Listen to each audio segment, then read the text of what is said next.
This program is presented by Birch Gold Group, the precious metal IRA specialists.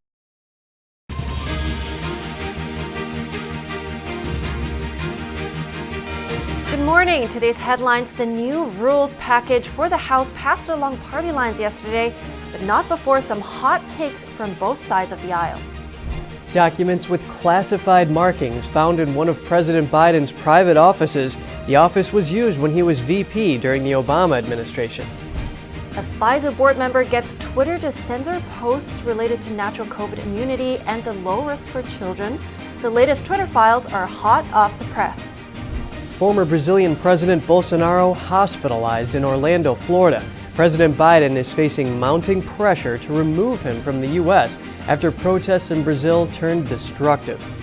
And tens of thousands of people are evacuated from regions across California. President Joe Biden approves emergency declaration for flooding in the state.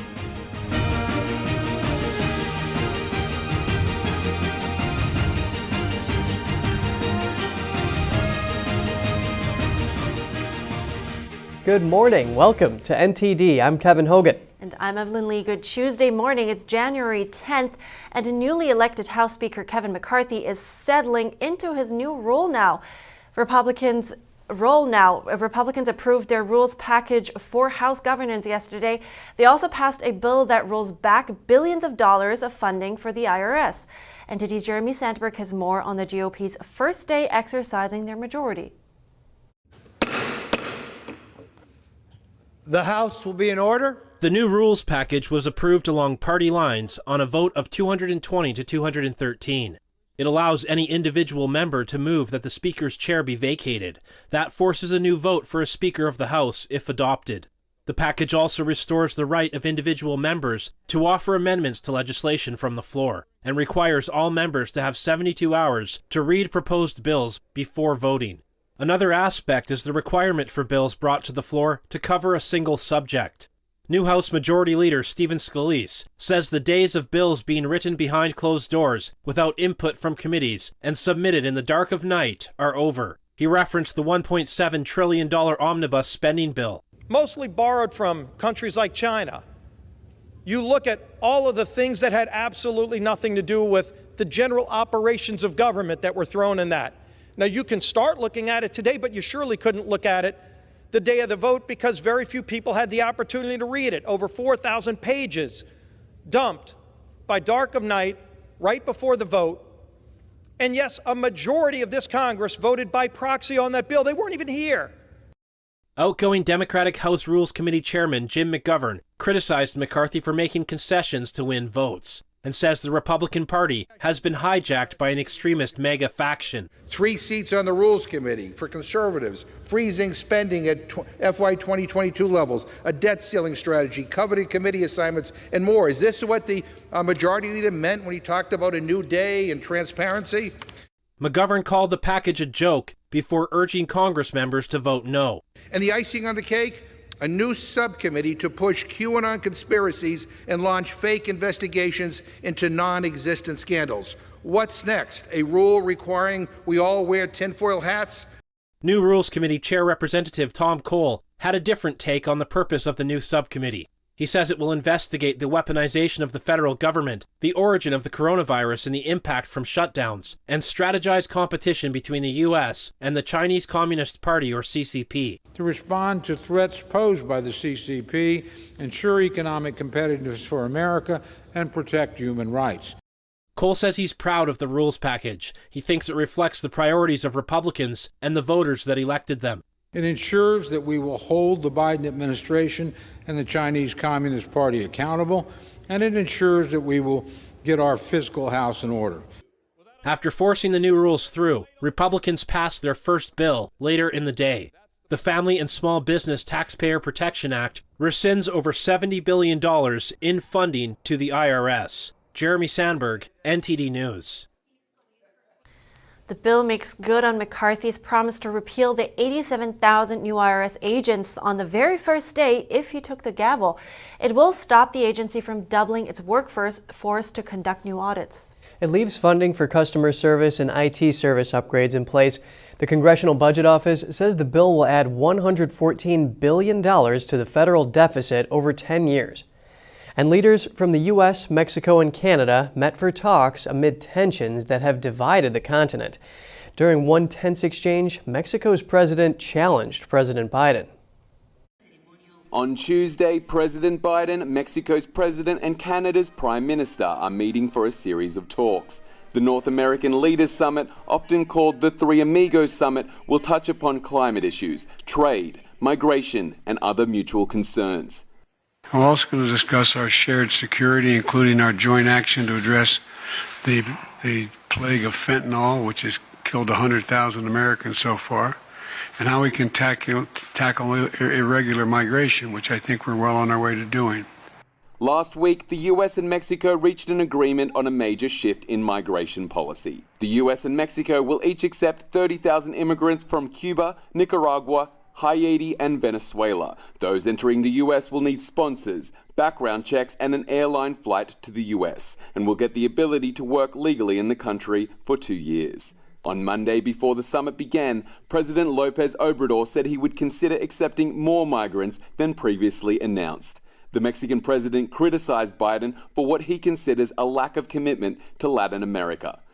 I hold that this is the moment for us to determine to do away with this abandonment, this disdain, and this forgetfulness for Latin America and the Caribbean.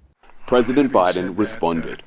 You know, the United States provides more foreign aid than every other country just about combined in the world, to not just the hemisphere, but around the world.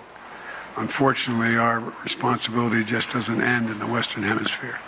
The centerpiece of the summit is a meeting between all three leaders, which will follow a bilateral meeting between Biden and Canadian Prime Minister Justin Trudeau on Tuesday. Flinders Kingsley, NTD News. President Biden came under some new scrutiny yesterday. It was revealed he kept potentially classified documents at his office during his time as vice president. The Justice Department is now reviewing the batch of documents with classified markings. They were discovered in one of his private offices in Washington, D.C. in early November last year. Biden's lawyers say they found the government materials while closing out the office in a locked closet. Biden used the office during his relationship with the University of Pennsylvania. He was an honorary professor there from 2017 to 2019. Biden only smiled when asked about the documents yesterday. Any comment on the documents, sir? Biden was critical of former President Trump over documents with classified markings found in the FBI raid of Mar-a-Lago. He commented, "How could anyone be that irresponsible?" Biden special counsel Richard Sauber says the attorneys alerted the White House counsel's office immediately, who then notified the National Archives and Records Administration. Sauber says they took custody of the documents the next day. And Trump responded to the discovery on Truth Social, saying, "When is the FBI going to raid the many homes of Joe Biden, perhaps even the White House?" A Pfizer board member pressured Twitter to censor posts on natural immunity to COVID and the low COVID risk for children. That's what the latest Twitter files by Alex Berenson show. NTD's Daniel Monahan has more on the tech giant's response to COVID. The board member is Dr. Scott Gottlieb. He previously served as FDA commissioner from 2017 to 2019. In August of 2021, he reached out to Twitter's executive Todd O'Boyle. He wanted O'Boyle to ask Twitter to censor a post from Dr. Brett Giroir, himself a former FDA commissioner. Giroir had written that it was clear natural immunity or post-infection immunity is superior to vaccine immunity by a lot, pointing to an Israeli study. He added that there was no scientific justification to require proof of COVID-19 vaccination if a person had natural immunity, advising those with no prior infection to get vaccinated.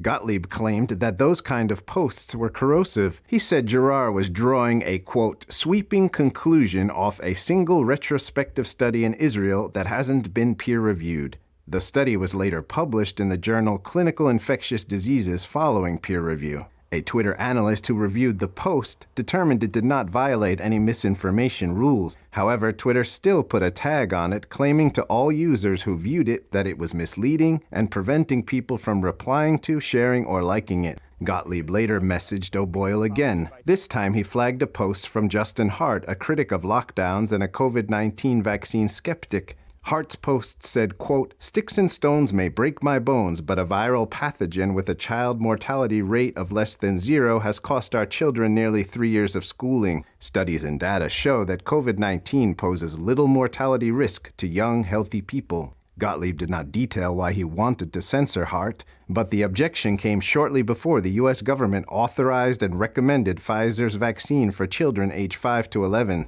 Gottlieb responded to this installment of the Twitter files on Twitter saying, quote, "The selective disclosure of my private communications with Twitter stokes the threat environment." Daniel Monahan, NTD News.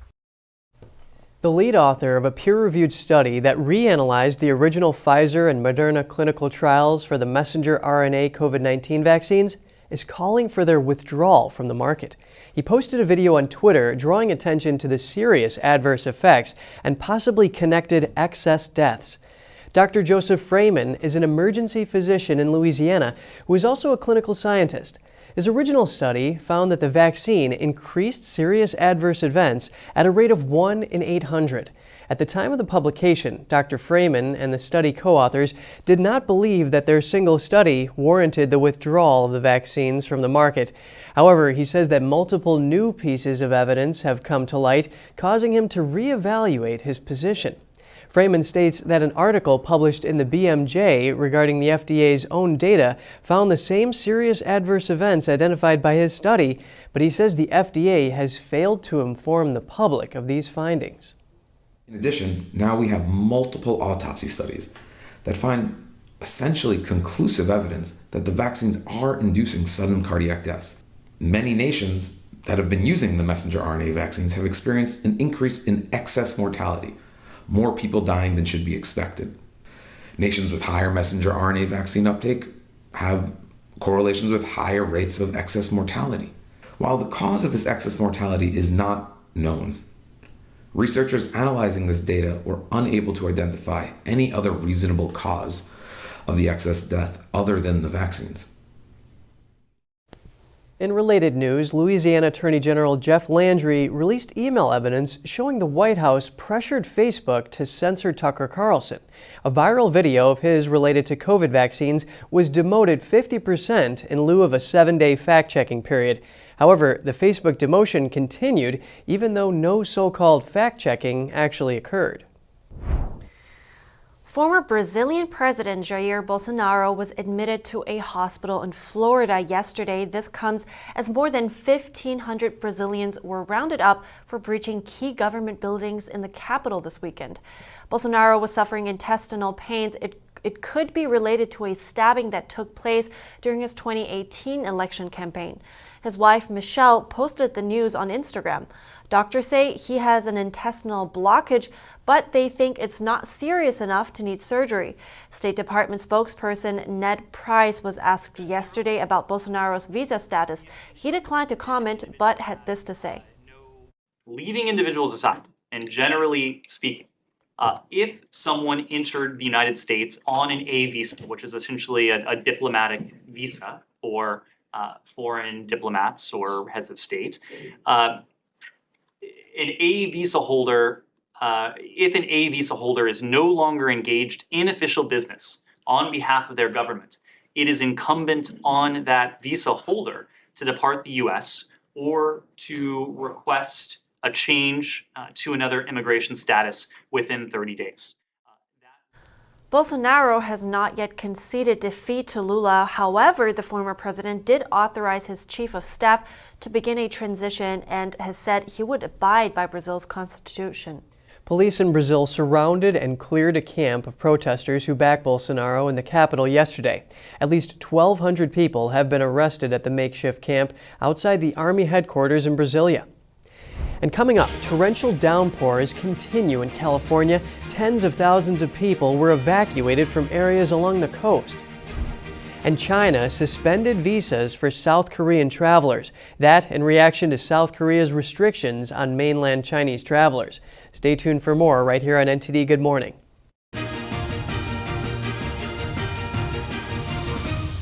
This is Stephen K. Bannon. I urge you to protect your savings from inflation by diversifying into a physical gold IRA from Birch Gold Group. Simply text the word NTD to 989898 and you'll get a free info kit on gold IRAs explaining everything.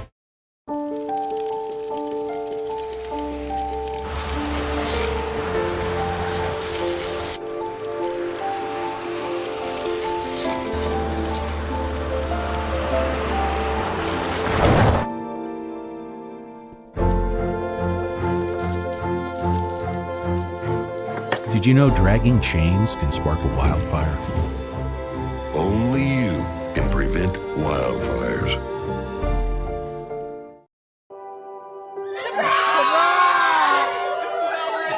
I see the future is really bright for me. The high school diploma is just added to the confidence, and now I feel unstoppable. Find free adult education classes near you at finishyourdiploma.org.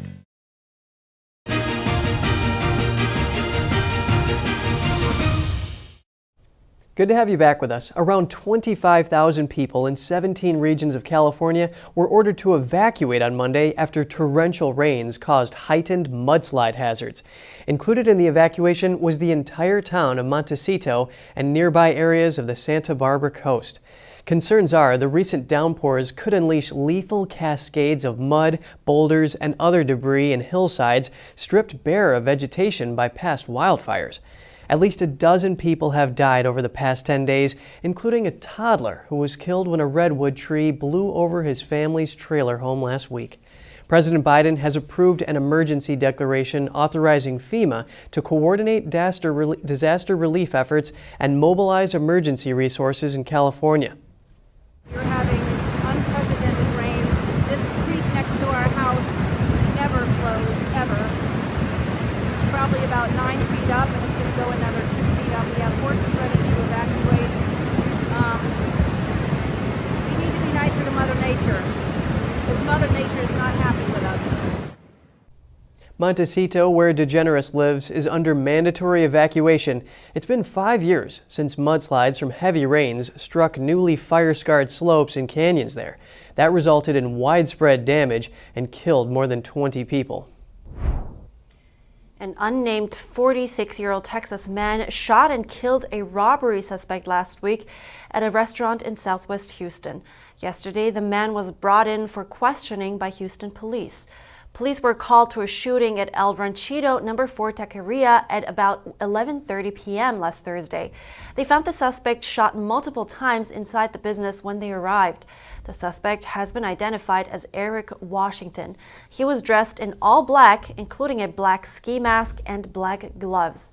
Witnesses told the police that the suspect entered the restaurant and began robbing the customers at gunpoint, but one of the patrons pulled out his own gun and shot the suspect multiple times. That shooter then returned the stolen money.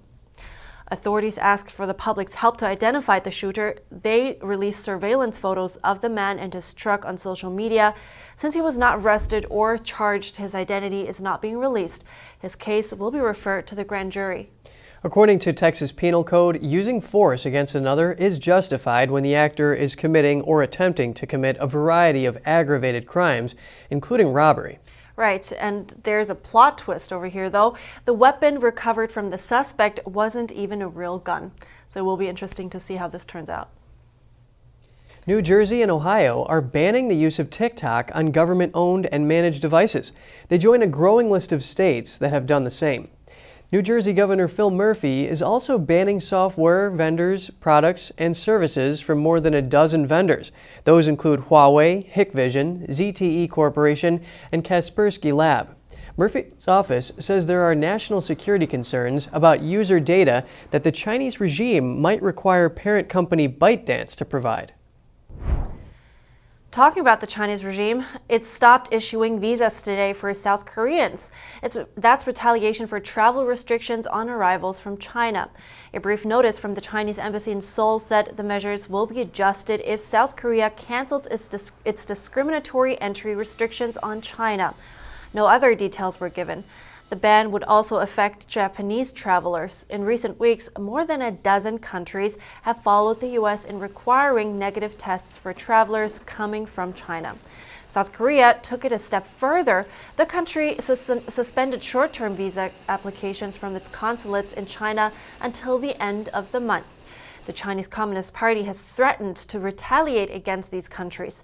At a daily briefing, Foreign Ministry spokesperson said the Chinese regime firmly rejected these restrictions and is taking reciprocal measures. All this while China is facing a major outbreak across the country. Yes, on January 9th, a local health department in Henan province said that by January 6th, 89% of the whole province was infected with COVID.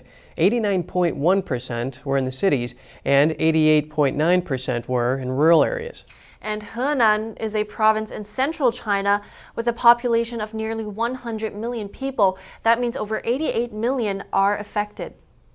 And in other news, at least 17 people were killed in clashes with police in southern Peru.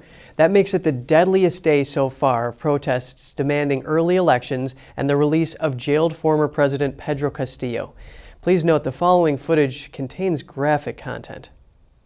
The clashes broke out in the southern city of Juliaca, where demonstrators calling for the release of jailed former President Pedro Castillo used improvised slingshots to throw rocks at police. Footage showed people with severe injuries in a crowded hospital waiting room.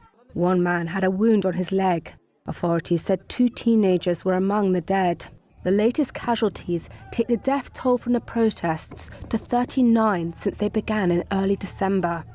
The unrest was sparked by the removal from office and arrest of Castillo after he tried to illegally dissolve Congress. He's now serving 18 months of pre-trial detention on charges of rebellion, which he denies. As well as calling for his release, the protesters want President Dina Boluarte to resign, Congress to be closed, a new constitution, and early elections. A first attempt to launch satellites from Western Europe failed in the early hours on Tuesday. Virgin Orbit said an anomaly had prevented its rocket from reaching orbit after its historic launch from a British coastal town. A crowd had gathered in the coastal town of Newquay in southwest England to cheer on the historic mission. In the so-called horizontal launch, a modified Boeing 747 named Cosmic Girl carried Virgin's Launcher One rocket under its wing before releasing it over the Atlantic Ocean. Virgin Orbit, part owned by British billionaire Richard Branson, also live-streamed the mission. But then the company's Director of Systems Engineering and Verification, Christopher Relf, delivered the bad news. It appears that Launcher One has suffered an anomaly which will prevent us from making orbit for this mission. We are looking at the information and data that we have gotten. The company later said the Cosmic Girl carrier and its crew had safely returned to Newquay Spaceport, but gave no further detail on the status of the rocket and its payload of 9 satellites. The UK Space Agency's Commercial Space Director Matt Archer said a first-stage burn had taken the rocket into space, but the second-stage engine had a, quote, technical anomaly and didn't reach the required orbit. Up next, on a homestead in Tennessee, 4 lucky kids are getting the education of a lifetime. Their mom is teaching them what her grandmother passed on to her. Find out more after the break.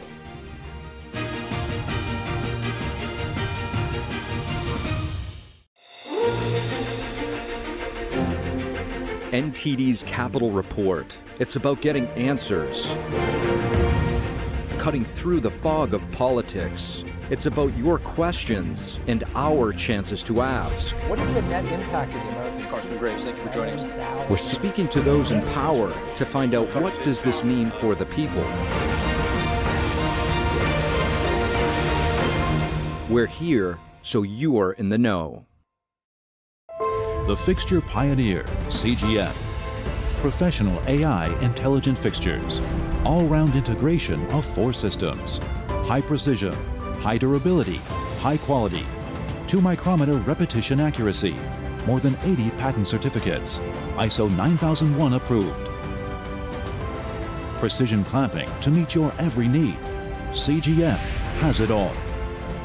Pride of Taiwan, CGM.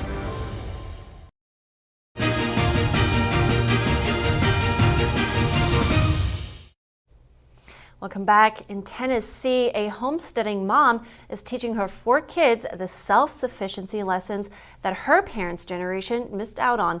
On their 23.5-acre farm, hard work and dedication are keeping alive the skills that served her ancestors.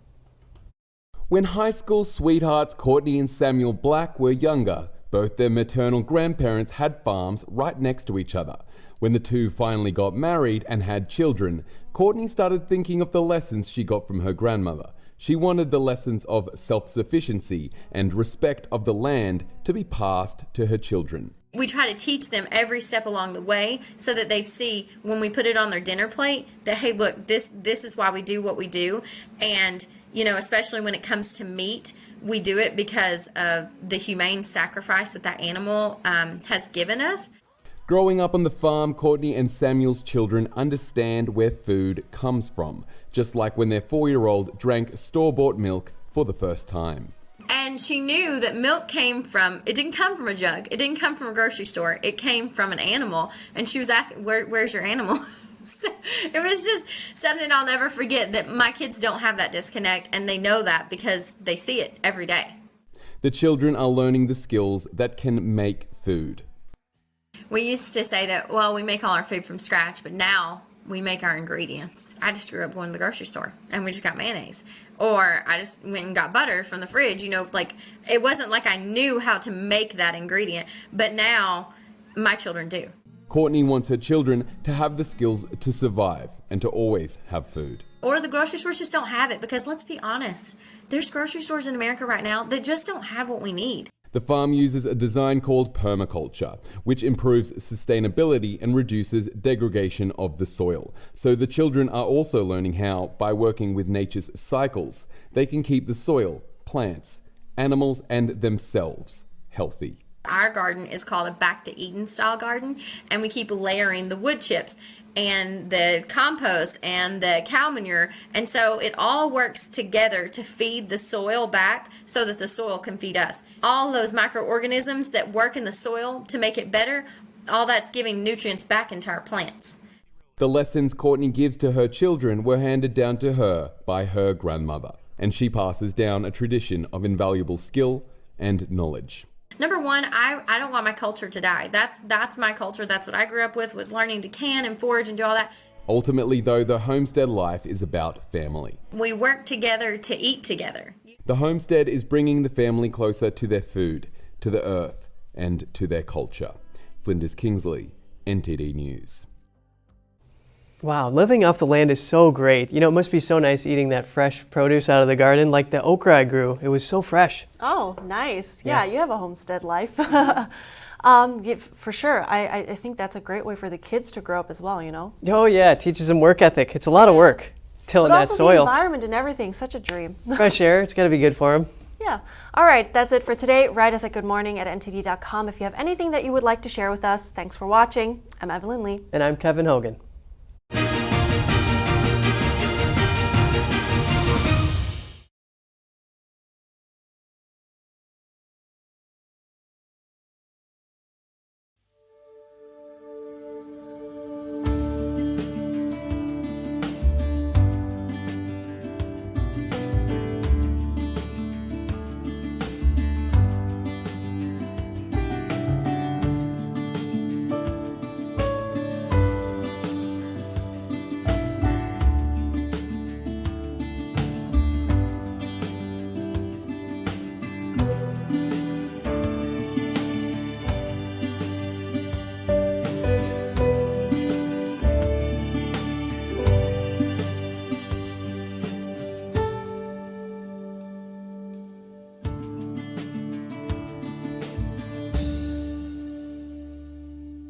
Thanks for watching us on YouTube. Did you know YouTube only keeps selective videos on its platform? So if you want to make sure you get the full picture, just subscribe to our newsletter. Go to newsletter.ntd.com and sign up. It's free.